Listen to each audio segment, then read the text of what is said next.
പാലക്കാട് ജില്ലയെ അക്ഷരാർത്ഥത്തിൽ ഇളക്കിമറിച്ച സംഭവം.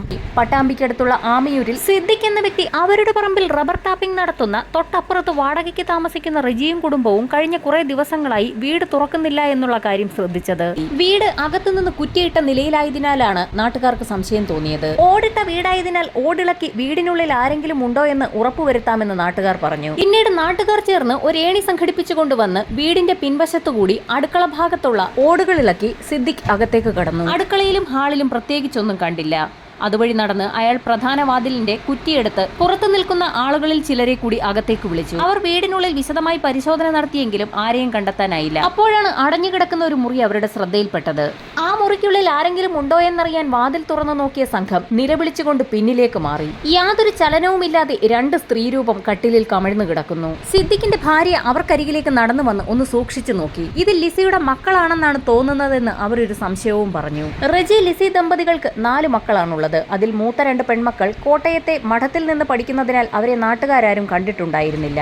ഇളയ മകനും മകളും മാത്രമായിരുന്നു അവർക്കൊപ്പം ഈ വീട്ടിൽ താമസിച്ചിരുന്നത്. കട്ടിലിൽ കിടക്കുന്നത് ജീവനറ്റ ശരീരങ്ങളായതിനാൽ തന്നെ നാട്ടുകാർ ഉടൻ തന്നെ വിവരം പോലീസിനെ അറിയിച്ചു. വിവരമറിഞ്ഞ് പോലീസ് സംഘം എത്തിയപ്പോഴേക്കും നാട്ടുകാരെല്ലാം അവിടെ തടിച്ചുകൂടിയിരുന്നു. ഒറ്റ നോട്ടത്തിൽ തന്നെ നടന്നിരിക്കുന്നത് കൊലപാതകമാണെന്ന് പോലീസിന് വ്യക്തമായി. ഉടൻ തന്നെ ഫോറൻസിക് സംഘത്തെയും ഡോഗ് സ്ക്വാഡിനെയും അടക്കം സ്ഥലത്തെത്തിച്ച് പരിശോധന ആരംഭിച്ചു. വീടിന് പുറത്ത് പരിശോധന നടത്തുന്നതിനിടയിലാണ് പോലീസ് സംഘത്തിന്റെ കണ്ണിൽ ഒരു പ്രത്യേക കാഴ്ച അവിടെ ഒരു പഴയ സെപ്റ്റിക് ടാങ്കിന് മുകളിലായി അസ്വാഭാവികമായ രീതിയിൽ ഈച്ചകൾ വന്ന് പൊതിയുന്ന ഒരു കാഴ്ചയായിരുന്നു അത്.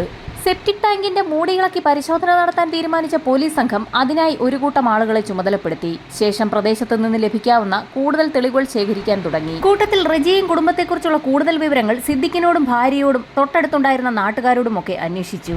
സിദ്ദിഖിന്റെ റബ്ബർ തോട്ടത്തിൽ പണിയെടുക്കുന്ന റജിയുടെ മൂത്ത 2 പെൺമക്കളെയും ആ നാട്ടിലുള്ള ആരും തന്നെ കണ്ടിട്ടുണ്ടായിരുന്നില്ല. കോട്ടയത്തെ മഠത്തിൽ പഠിക്കുന്ന പെൺകുട്ടികളുടെ ഫോട്ടോ ഒരിക്കൽ റജിയുടെ ഭാര്യ ലിസി സിദ്ദിഖിന്റെ ഭാര്യയെ കാണിച്ചിരുന്നു. അതുകൊണ്ടാണ് സിദ്ദിഖിന്റെ ഭാര്യയ്ക്ക് പെൺകുട്ടികളെ കണ്ടപ്പോൾ ഒരു മുഖപരിചയം തോന്നാൻ കാരണം. റജികുമാറും ഭാര്യയും ഇളയ 2 മക്കളും അവിടെ താമസിക്കുന്ന സമയത്താണ് 2 ആഴ്ചകൾക്ക് മുൻപ് റജിയുടെ ഭാര്യ ലിസി കോട്ടയത്തേക്ക് പോയത്. 2 ആഴ്ചയായിട്ടും ലിസിയെ അവിടെങ്ങും കാണാത്ത സാഹചര്യത്തിൽ സിദ്ദിഖിന്റെ ഭാര്യ അവരുടെ കുട്ടികളോട് അന്വേഷിച്ചപ്പോഴായിരുന്നു ലിസി കോട്ടയത്തേക്ക് പോയ വിവരം കുട്ടികൾ പറയുന്നത്. റബ്ബർ വെട്ടിക്കൊണ്ടിരുന്ന റജി ആ സമയത്ത് അങ്ങോട്ടേക്ക് കടന്നു വരികയും ഏതാനും ദിവസങ്ങൾക്ക് ശേഷം താനും മക്കളും കൂടി കോട്ടയത്തേക്ക് ലിസിയുടെ അടുത്തേക്ക് പോകുമെന്നും ശേഷം കോട്ടയത്തുള്ള തങ്ങളുടെ മൂത്ത 2 മക്കളെ കൂടി ഇവിടേക്ക് കൊണ്ടുവരുമെന്നും റജി ആ സമയത്ത് സിദ്ദിഖിന്റെ ഭാര്യയോട് പറഞ്ഞു.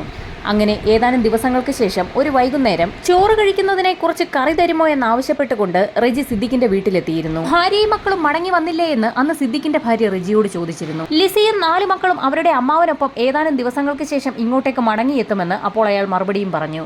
ശേഷം സിദ്ദിഖിന്റെ ഭാര്യ താനുണ്ടാക്കിയ കൂണുകറിയിൽ ഒരൽപ്പം റജിക്ക് കൊടുത്തുവിടുകയും ചെയ്തു. പിറ്റേ ദിവസം റജി റബ്ബർ വെട്ടുന്നതിനായി ആ പരിസരത്തൊക്കെ തന്നെ ഉണ്ടായിരുന്നു.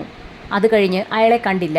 വീട് പൂട്ടിയിട്ട നിലയിലായിരുന്നു. വീടിന്റെ പുറത്തെ പൂട്ട് ഇന്ന് കാണാതിരുന്ന സാഹചര്യത്തിലാണ് അവിടേക്ക് തങ്ങൾ അന്വേഷിച്ചെത്തിയതെന്നും സിദ്ദിഖിന്റെ ഭാര്യ പോലീസിന് മൊഴി നൽകി. വീട്ടിൽ നിന്ന് ലഭിക്കാവുന്ന വിരലടയാളങ്ങളൊക്കെ തന്നെ പോലീസ് സംഘം ശേഖരിച്ചു. നിലവിൽ റജിയെയും ഭാര്യ ലിസിയെയും ഇളയ 2 മക്കളെയും കാണാനില്ല. മൂത്ത 2 പെൺമക്കളാകട്ടെ മരിച്ച നിലയിൽ വീട്ടിൽ കിടക്കുന്നു.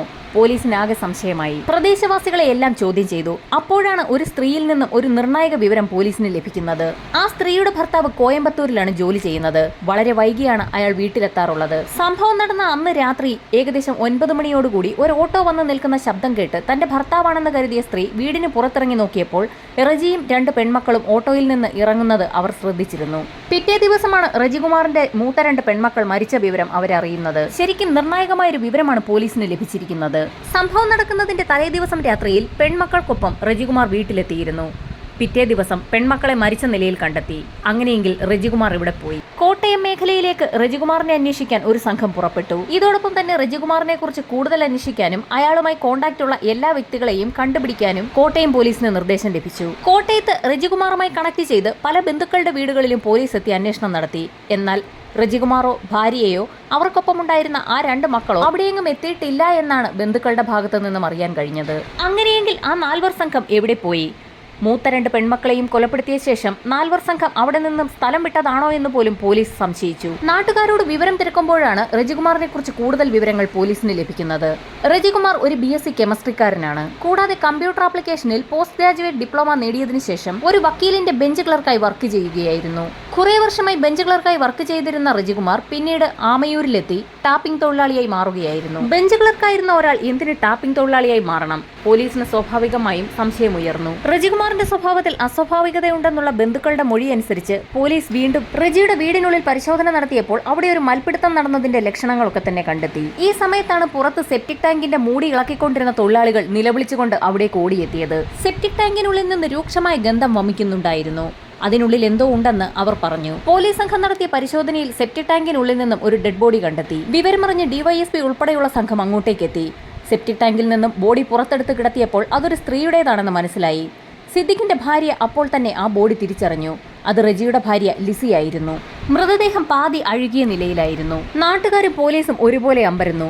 ഈ സമയത്താണ് മുറിയിൽ കൊല്ലപ്പെട്ട് കിടക്കുന്ന പെൺമക്കളുടെ ഇൻക്വസ്റ്റ് നടപടികൾ പൂർത്തിയാക്കിയ വിദഗ്ധ സംഘം പോലീസിനോട് ഒരു കാര്യം പറയുന്നത്. കൊല്ലപ്പെട്ട് കിടക്കുന്ന 2 പേരിൽ മൂത്തയാൾ മരിക്കുന്നതിന് മുൻപ് നശിപ്പിക്കപ്പെട്ടു.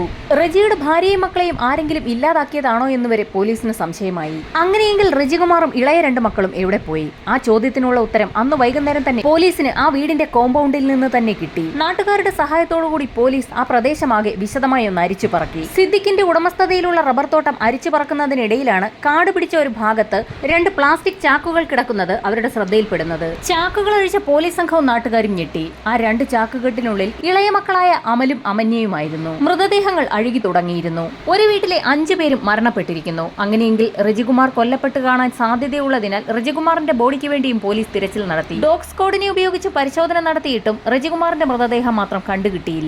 ഇതിനിടയിൽ റജികുമാറിന്റെ മൊബൈൽ ഫോൺ കേന്ദ്രീകരിച്ച് നടത്തിയ അന്വേഷണത്തിൽ അയാളുടെ മൊബൈൽ ആക്റ്റീവ് ആണെന്ന് കണ്ടെത്തി. പാലാ, കോട്ടയം മേഖലകളിലായിരുന്നു ടവർ ലൊക്കേഷൻ. ഇതോടുകൂടി 5 പേരെയും കൊലപ്പെടുത്തിയത് റജികുമാർ തന്നെ ആകാമെന്നുള്ള സംശയം ഉയർന്നു. ഒരുപക്ഷെ റജികുമാറിനെയും കൊലപ്പെടുത്തിയ ശേഷം കൊലപാതകി ആ മൊബൈൽ ഫോൺ കൈവശം വെച്ചിരിക്കുകയാണോ എന്നുള്ള പോസിബിലിറ്റിയും പോലീസ് പരിശോധിച്ചു. പോലീസ് കണ്ടെടുത്ത 5 മൃതദേഹങ്ങളും ഇൻക്വസ്റ്റ് നടപടികൾ പൂർത്തിയാക്കി പോസ്റ്റ്മോർട്ടത്തിനായി തൃശൂർ മെഡിക്കൽ കോളേജിലേക്ക് അയച്ചു. ഇതോടൊപ്പം തന്നെ റജികുമാറിനായുള്ള തിരച്ചിൽ ഊർജിതമാക്കി. ഈ സമയത്താണ് കോട്ടയം പോലീസ് സ്റ്റേഷനിലേക്ക് ഒരു ഫോൺ കോൾ എത്തുന്നത്. ഗാന്ധിനഗർ ബസ് സ്റ്റാൻഡിൽ റജികുമാറിനെ കണ്ടു എന്നായിരുന്നു വിളിച്ചയാൾ പറഞ്ഞത്. വിവരമറിഞ്ഞ് ബസ് സ്റ്റാൻഡിലെത്തിയ പോലീസ് സംഘം റജികുമാറിനെ കൈയോടെ തന്നെ പിടികൂടി.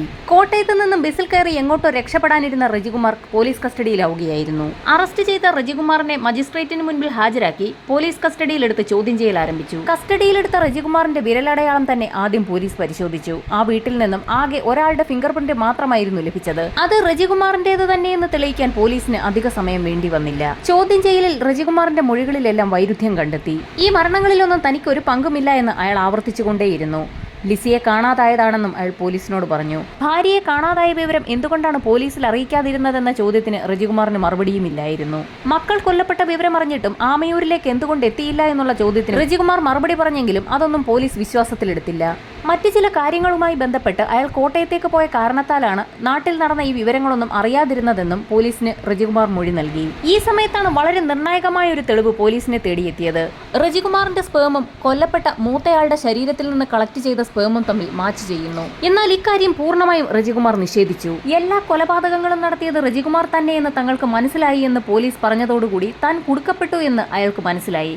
ഇതോടെ പല കാര്യങ്ങളും റജികുമാർ പോലീസിനോട് പറഞ്ഞു തുടങ്ങി. നേരത്തെ ഒരു വക്കീലിന്റെ ബെഞ്ച് ക്ലർക്കായി വർക്ക് ചെയ്തിരുന്ന റജികുമാറിന് അവിടെയുണ്ടായിരുന്ന ഉഷ എന്നൊരു സ്ത്രീയുമായി ബന്ധമുണ്ടായിരുന്നു. ആ അടുപ്പം റജികുമാറിന്റെ ഭാര്യ ലിസി അറിയുകയും അവർ തമ്മിൽ വാക്കുതർക്കമുണ്ടാകുന്നത് പതിവാവുകയും ചെയ്തിരുന്നു. ഉഷയെ കാണുന്നതിന് വേണ്ടിയാണ് റജികുമാർ വക്കീലിന് കീഴിൽ ബെഞ്ച് ക്ലർക്കായി ജോലി ചെയ്യുന്നതെന്ന് വരെ ലിസി പറഞ്ഞു.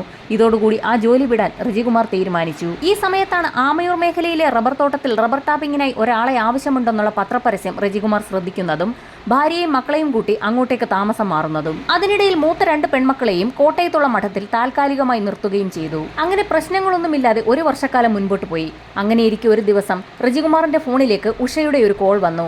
ഇത് കണ്ട ലിസി റജിയുമായി വാക്കുതർക്കമുണ്ടാവുകയും ഇതേ തുടർന്ന് റജി ലിസിയുടെ കഴുത്തിൽ ബലമായി പിടിമുറുക്കുകയും ചെയ്തു. ഏതാനും നിമിഷങ്ങൾക്കകം ലിസി മരണപ്പെട്ടു. ഈ സമയത്ത് ഇളയ 2 മക്കൾ മുറിയിൽ ഉറങ്ങിക്കിടക്കുകയായിരുന്നു. അവരാരും അറിയാതെ ലിസിയുടെ മൃതദേഹം റജി ഒരു മുറിക്കുള്ളിലാക്കി മുറി പുറത്തുനിന്ന് പൂട്ടി താക്കോൽ കയ്യിൽ സൂക്ഷിച്ചു. പിറ്റേ ദിവസം രാവിലെ ഉണർന്ന മക്കൾ അമ്മയെ തിരക്കിയെങ്കിലും അമ്മ കോട്ടയത്തുള്ള സഹോദരങ്ങളെ കാണാൻ പോയിരിക്കുകയാണെന്ന് റജി അവരോട് പറഞ്ഞു. പിറ്റേ ദിവസം രാവിലെ മുറ്റത്ത് കളിച്ചുകൊണ്ടിരിക്കുന്ന കുട്ടികളെയാണ് സിദ്ദിഖിന്റെ ഭാര്യ കാണുന്നതും ലിസിയെക്കുറിച്ച് അന്വേഷിക്കുകയും ചെയ്യുന്നത്.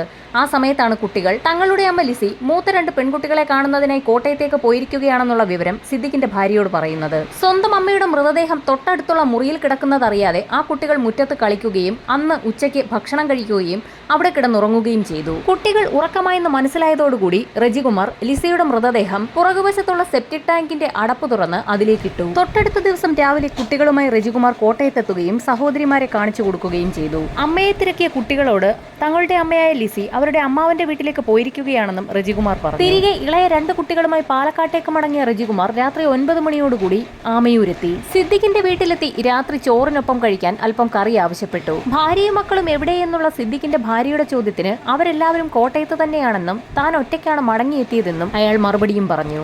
ഇളയ കുട്ടികളുടെ പോസ്റ്റ്മോർട്ടത്തിൽ നിന്നും വയറ്റിൽ നിന്നും കുമിൾകറിയുടെ അംശം കണ്ടെത്തിയിട്ടുണ്ട്. അതായത് അവർ കൊല്ലപ്പെടുമ്പോൾ അവർ കഴിച്ച ഭക്ഷണം ദഹിച്ചിട്ട് പോലും ഉണ്ടായിരുന്നില്ല. അങ്ങനെ ഇളയ മക്കളെയും കൊലപ്പെടുത്തി മൃതദേഹം പ്ലാസ്റ്റിക് കവറിലാക്കി ഒരു മുറിയിൽ മാറ്റിവെച്ചു. പിറ്റേ ദിവസം പതിവ് പോലെ ടാപ്പിംഗ് ജോലികളിൽ ഏർപ്പെട്ടു.